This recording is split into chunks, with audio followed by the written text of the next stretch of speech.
Hello everybody. I hope you're having a good day and you're preparing for an excellent weekend. I'm smoking my meerschaum. I haven't smoked it for a while. I've been giving it a rest since March Madness.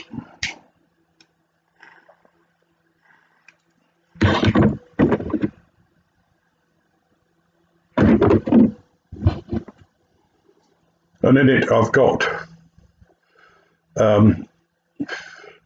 Black Twist Double X, which is rapidly becoming one of my favourite blends, really.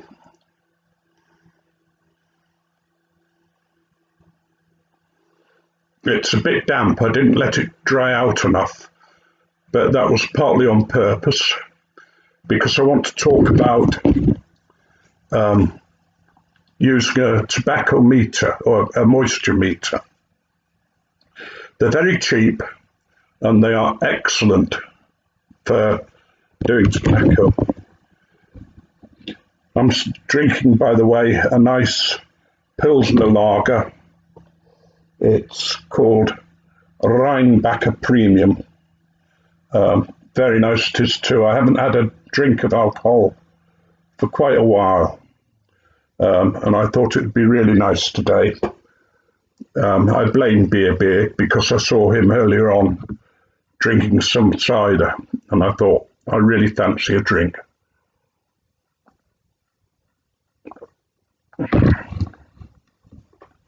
I mentioned to I mentioned to Happy Go Lucky Piper that I'd got a tobacco meter and was having a lot of fun with it. And he asked me to put something up about it. I don't claim to be the instigator of this idea of a tobacco meter.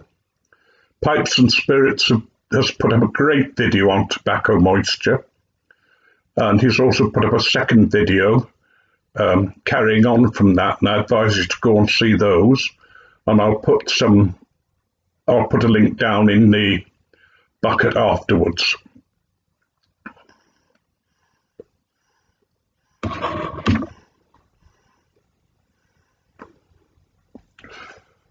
But you may think, why a tobacco moisture meter? What point's that? Well, we all know that certain tobaccos smoke better in certain pipes and at certain times. And I want to say that they smoke better at certain moistures. For instance, the one that I'm smoking at the moment, the Black Twist. If I put my meter on and apply it to the Black Twist,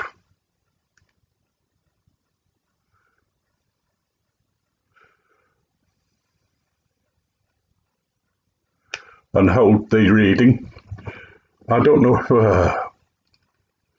whether you'll be able to see that, but it registers 24.6. Now that's too wet to smoke. I've had difficulty keeping this alight and I've had to relight it several times.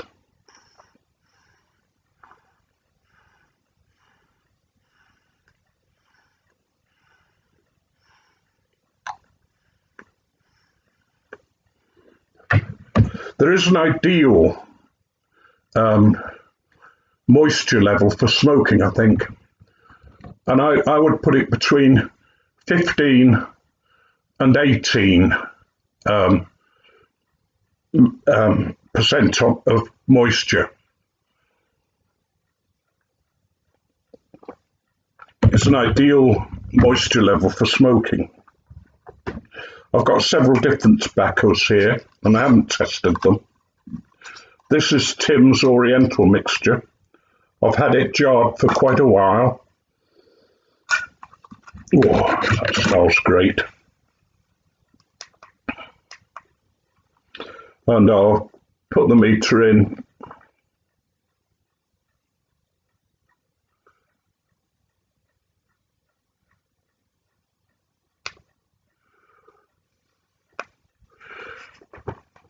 Now that registers 18.3, and that's within the range of ideal for smoking.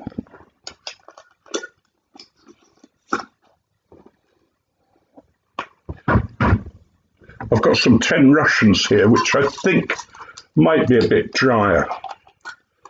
It's a lovely cake as 10 Russians, and again, it's a lovely tobacco. Whoops, let's just start it again.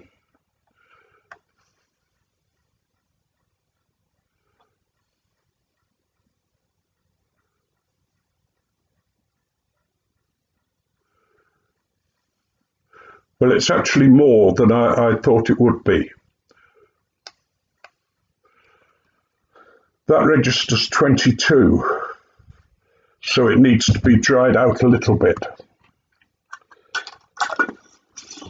And the last one that I want to show you is Ennerdale Flake, which I got recently and absolutely hate.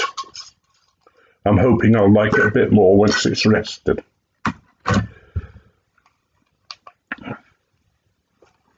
If I, again, use that,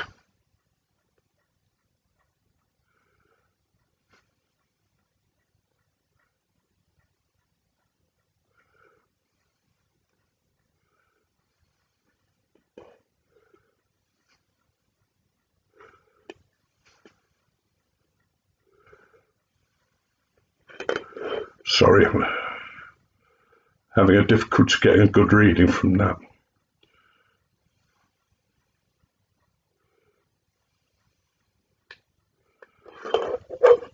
Now again, that's 23.3. It was a lot more than that when I bought it. For me, it tastes very soapy. Tastes if I'm eating smoking perfume. Don't know whether you actually had perfume on your tongue, and it's that awful sort of taste and smoke. But the meter itself, I mean, this cost me about 10, 12 quid. And it will measure the moisture in most things.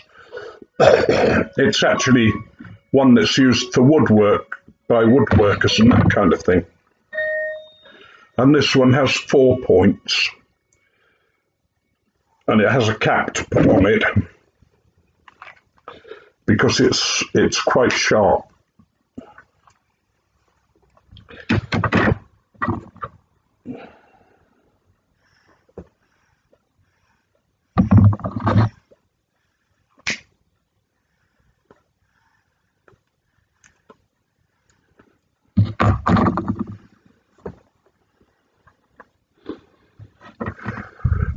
But I suggest if you want to know much more or want to know things further, have a look at Tobacco Moisture by Pipes and Spirits. It's what got me onto using a moisture meter, and I've only just started using it, so I could be better at using it to get a more accurate measurement. And I say 15 to 18 as being an ideal moisture level. It can be drier. I think tobacco can be smoked, really dry and still smoke well. In fact, I sometimes like smoking a more dry tobacco.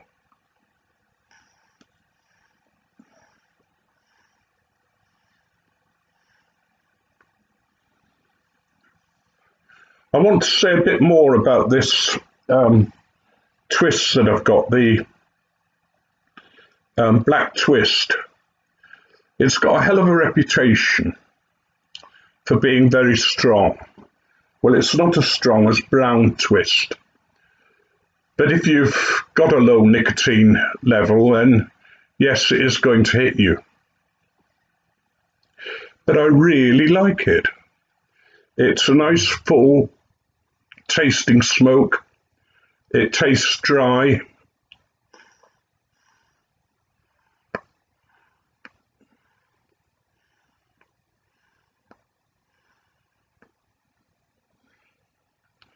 It's a very rich taste. The smoke's nice and full. The retrohale is quite nice, and the taste lasts after you've finished your pipe. I think a lot of people feel that it's not a tobacco that you can smoke a lot of.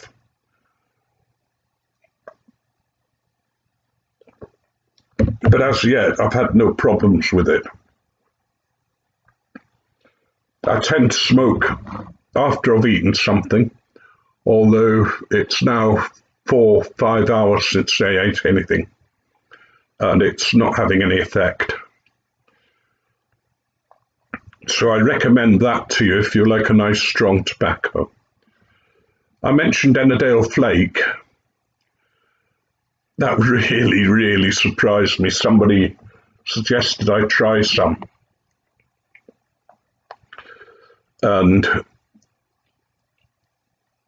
when I opened it, the Lakeland scents immediately hit me. And I let it dry out for a bit. In fact, I've left the lid off it for at least a couple of days. So it must have been very damp when I first got it. It has that scented taste. It tastes to me like perfume, not like flowers. Although there is a sort of a flowery taste about it. The overwhelming taste is of a perfumey taste to me. I'm really glad that my taste buds aren't 100% because it must be quite an overwhelming taste, or it would be if I was fully able to use all my taste buds.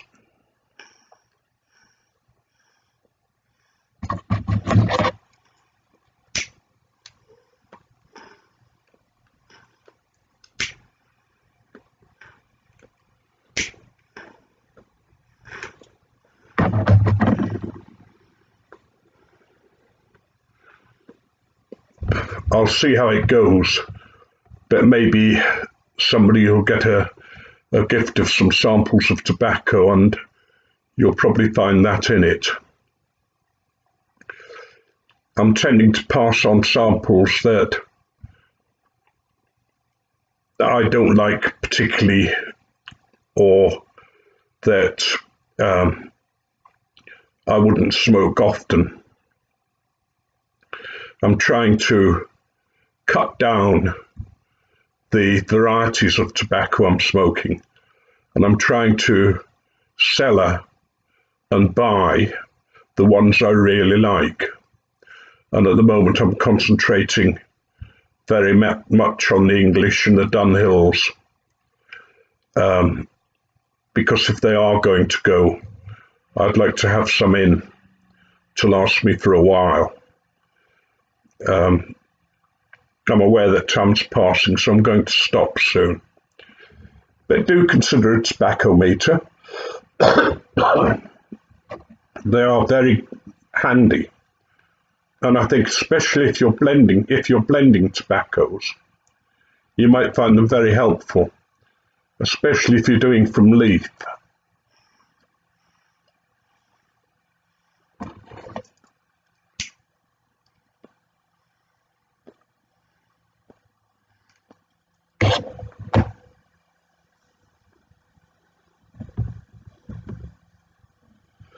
Because if you've an idea how moist your twists are, or your cakes, or that kind of thing, it gives you more of a better understanding maybe of what you're putting together. Anyway, it's coming up to 15 minutes, and I'm going to stop there. I want to finish in my normal way. For those of you who believe in God, whatever God you believe in, may you be richly blessed. May his love pour down upon you, and may he assure you of his presence with you, and may he never let go of your hand. And for those of us who don't believe in God or who are agnostic, may we, all of us, both believers and non-believers, live every day to the best of our ability. Life's far too short to worry about the past, and whatever troubles we're going through today, believe me, at a later date, they'll seem like as nothing. Now, have a happy weekend. Don't do anything I wouldn't do, so that leaves you a lot. And I am available for confessions because I'm still registered as a priest if need be.